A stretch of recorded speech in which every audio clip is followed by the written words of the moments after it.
Good evening. This is Akashvani. I'm Saira Mujtaba with World News.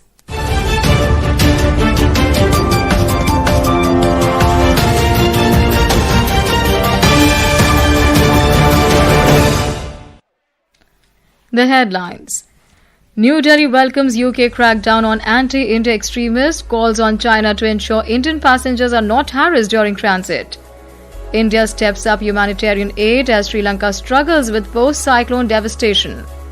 Thailand launches airstrikes along disputed border with Cambodia amid escalating tensions. In shooting, India conclude ISSF World Cup final campaign with 6 medals including 2 gold. China tops medals table. And now the news in detail. India has welcomed the steps taken by the UK government to sanction anti-India extremist entities aimed towards strengthening the global fight against terrorism and extremism. Briefing media in New Delhi today, External Affairs Ministry spokesperson Ranadhir Jaiswal said, such individuals and entities pose a threat not just to India and the UK, but to people across the world. We welcome the steps that have been taken by the UK government to sanction anti-India extremist entities, which strengthen the global fight against terrorism and extremism and help to curb illicit financial flows and transnational crime networks. On Indian nationals travelling to China, Mr. Jaiswal called for respecting the regulations governing international air travel by the Chinese side.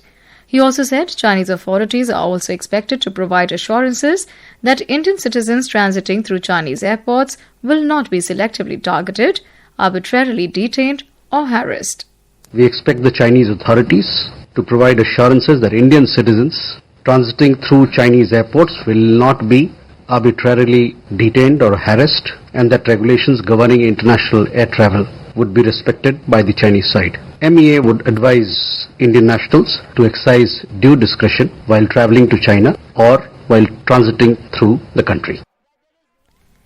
The MEA spokesperson also dismissed Pakistan's remarks claiming Arunachal Pradesh being part of China, stating that the state will remain an integral part of India. 700 metric tons of emergency relief supplies arrived today at Trincomalee on board INS Ghadial, strengthening India's humanitarian outreach to Sri Lanka under Operation Sagar Bandhu. The relief material is part of 1,000 tons that has been sent by Tamil Nadu. With the arrival of the latest consignment, the total volume of Indian relief assistance now stands at 1,058 metric tons, including 58 tons sent earlier. Sri Lanka continues to grapple with the aftermath of last week's cyclonic storm and subsequent flooding and landslides.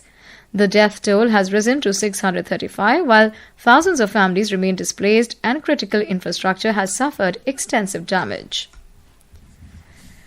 Tensions have risen along the border between Thailand and Cambodia, with the two nations launching attacks and counter-attacks today, violating the ceasefire brokered by US President Donald Trump and Malaysian Prime Minister Anwar Ibrahim just months ago following deadly fighting in July. The Thai army claims the latest confrontation began when Cambodian forces first fired in Ubon Ratchathani province, resulting in the death of one Thai soldier and injuring 4 others, prompting Thailand to respond with airstrikes against Cambodian military positions.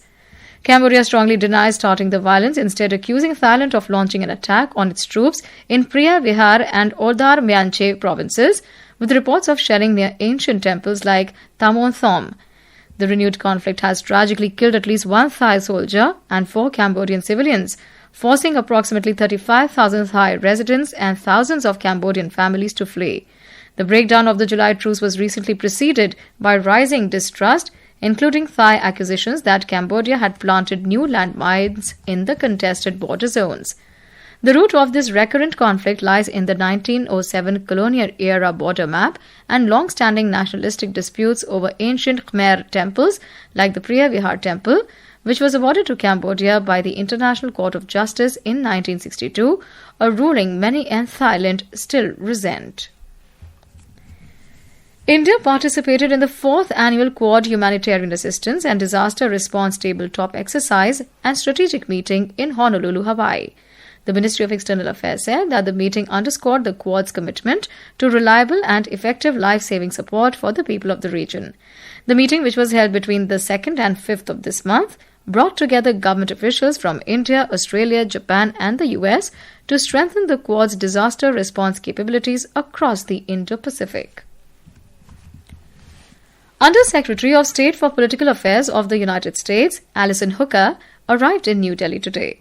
In a statement, the US Embassy informed that the visit focuses on advancing the US-India strategic partnership, deepening economic and commercial ties, including increasing American exports.